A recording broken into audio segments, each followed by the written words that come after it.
શ્રી ગણેશાય નમઃ. મિત્રો, આપ જોઈ રહ્યા છો યુટ્યુબ આપની ચેનલ ધર્મની પાઠશાલામાં આપનું સ્વાગત છે. મિત્રો, આજના વિડીયોમાં આપણે સાંભળશું ગીતાજીનો અધ્યાય પહેલો અર્જુન વિષાદ યોગ.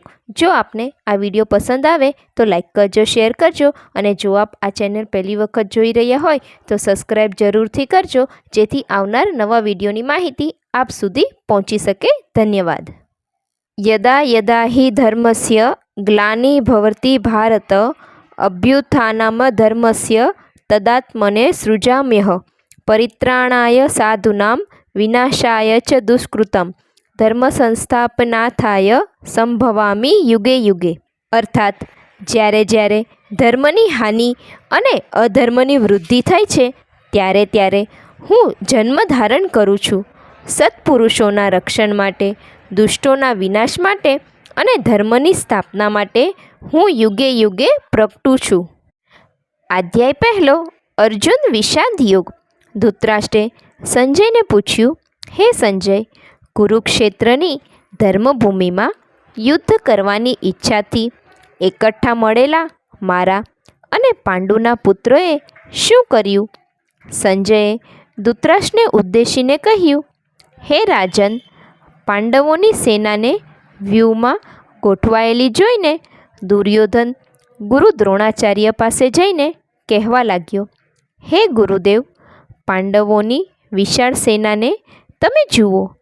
તેની વ્યૂહરચના આપના બુદ્ધિમાન શિષ્ય ધૃષ્ટદ્યુમ્નએ કરી છે.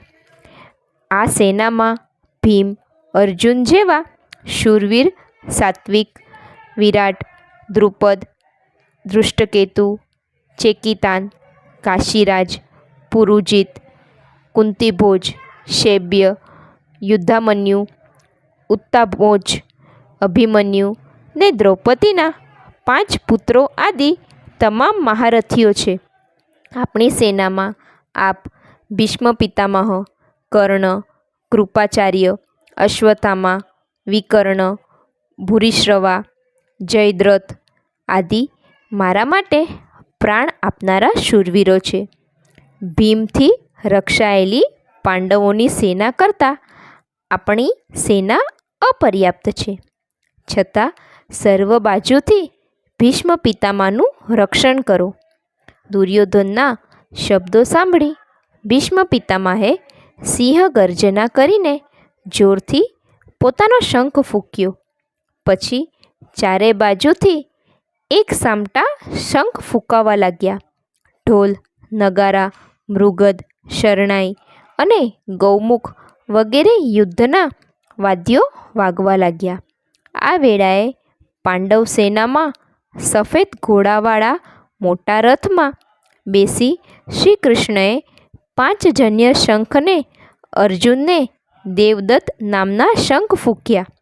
ભીમે પૌંડ્ર, યુધિષ્ઠિરે અનંત વિજય, નકુલે સુઘોષ ને સહદેવે મણિપુષ્પક તેમજ કાશીરાજે, શિખંડીએ, ધૃષ્ટદ્યુમ્નએ, વિરાટે, સાત્યકે, દ્રુપદે, દ્રૌપદીના પુત્રોએ, અભિમન્યુએ પોતપોતાના શંખો ફૂંક્યા. આ બધા શંખોના ભયંકર અવાજથી પૃથ્વી, આકાશ ધ્રુજી ઉઠ્યા. સાથે સાથે કૌરવોના હૃદય પણ કંપાવા લાગ્યા. યુદ્ધના આરંભમાં ગાંડીવને હાથમાં લઈને અર્જુન શ્રી કૃષ્ણને કહેવા લાગ્યો, હે અચ્યુત, તમે મારા રથને બંને સેનાઓની વચ્ચે ઊભા રાખો, જેથી મારે કોની સામે યુદ્ધ કરવાનું છે તેમને જોવા ઈચ્છું છું. સંજયે ધૃતરાષ્ટ્રને ઉદ્દેશીને કહ્યું, હે ભારત, આ સાંભળી શ્રી કૃષ્ણએ રથને બંને સેનાની વચમાં ઊભો રાખ્યો. તે પછી અર્જુને ચોતરફ દ્રષ્ટિ ફેરવી. તેણે તેના કાકા, દાદા, ગુરુ, મામા, ભાઈ, પુત્ર, પૌત્ર, સસરા, મિત્રો, બાંધવો આદિને જોઈને શ્રી કૃષ્ણને કહ્યું, શ્રી કૃષ્ણ, આ બંને સેનાઓમાં આપણા સંબંધીઓ યુદ્ધ કરવા માટે એકઠા થયા છે. આ જોઈને મારા હાથ પગ ઢીલા થતા જાય છે, મોં સુકાઈ જાય છે, શરીર ધ્રુજે છે. હાથમાંથી ધનુષ્ય પડી રહ્યું છે ને શરીરમાં આગ ઉઠી છે. મારામાં ઊભા રહેવાની શક્તિ નથી રહી. મને ચક્કર આવે છે. આ બધાને મારીને મને શું લાભ થવાનો છે? મારે વિજય જોઈતી નથી. રાજ્ય લઈને અમે શું કરીશું? જેના માટે રાજ્ય જોઈએ છે તે લોકો પ્રાણ ને ધનની આશા છોડીને મારવા માટે ઊભા છે. આમાં ગુરુ, કાકા, દાદા, મામા, સસરા, પુત્ર, પૌત્ર, શાળાઓ ને સંબંધીઓ છે. આ લોકો મને ભલે મારી નાખે, પરંતુ હું તેમને મારવા ઈચ્છતો નથી. હું સ્વર્ગ, મૃત્યુ કે પાતાળ માટે પણ તેમને મારવા ઈચ્છતો નથી. હે જનાર્દ, ધૃતરાષ્ટ્રના પુત્રોને મારી નાખવાથી શું આનંદ મળે? આ બધા આગ લગાડનાર, ઝેર આપનાર, શસ્ત્ર પ્રહાર કરનાર, ધન હરણ કરનાર, જમીન હડપ કરી લેનારા, સ્ત્રીનું અપહરણ કરનારા, આ બધા આતતાઈઓ છે. આ આતતાઈઓને મારવાથી તો છેવટે પાપ જ લાગે. સ્વજનોને મારી નાખવાથી કોણ સુખી થાય છે? લોભવશ થઈને કૌરવો કુળનો નાશ કે મિત્રદ્રોહને જોતા નથી. અમે આ જોઈ શકીએ છીએ. અમે આ પાપમાંથી બચવા વિચારવું જોઈએ. કુળનો નાશ થતાં સનાતન કુળ ધર્મનો નાશ થાય છે. ધર્મનો નાશ થતાં પાપનો વધારો થાય છે. પાપનો વધારો થવાથી કુળની સ્ત્રીઓ વ્યભિચારિણી થાય છે. સ્ત્રી વ્યભિચારિણી થવાથી વર્ણ સંકર પ્રજા જન્મે છે. જે કુળમાં વર્ણસંકર પ્રજા ઉત્પન્ન થાય છે તે કુળ તેમજ કુળનો નાશ કરનારા બંને નરકમાં જાય છે. સનાતન જાતિ ધર્મને કુળ ધર્મનો પણ નાશ થાય છે.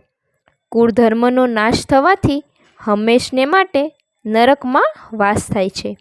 ખરેખર દુઃખની વાત છે કે રાજ્ય સુખનો લોભમાં અમે સ્વજનોની હત્યા કરવા તત્પર બનીએ છીએ. એનાથી ઉચિત એ છે કે આ કૌરવો શસ્ત્રોથી મને મારી નાખે. સંજયે ધૃતરાષ્ટ્રને ઉદ્દેશીને કહ્યું, હે રાજન, આમ કહી તે પળે અર્જુનને યુદ્ધભૂમિમાં ધનુષ્ય બાણ મૂકી દીધા અને દુઃખી થતો તે રથમાં પોતાને સ્થાને પાછલી બેઠક પર આવીને બેસી ગયો. ઇતિ શ્રીમદ્ ભાગવદ્ ગીતા શ્રી કૃષ્ણ અર્જુન વચ્ચે થયેલ સંવાદમાં અર્જુન વિષાદ યોગ નામનો પ્રથમ અધ્યાય સંપૂર્ણ. ઓમ નમો નારાયણાય નમઃ. ઓમ નમો ભગવતે વાસુદેવાય. મિત્રો, મને આશા છે કે આપને આ વિડીયો જરૂર પસંદ આવ્યો હશે. મને સાંભળવા બદલ ધન્યવાદ. આપ સૌને મારા જય શ્રી કૃષ્ણ.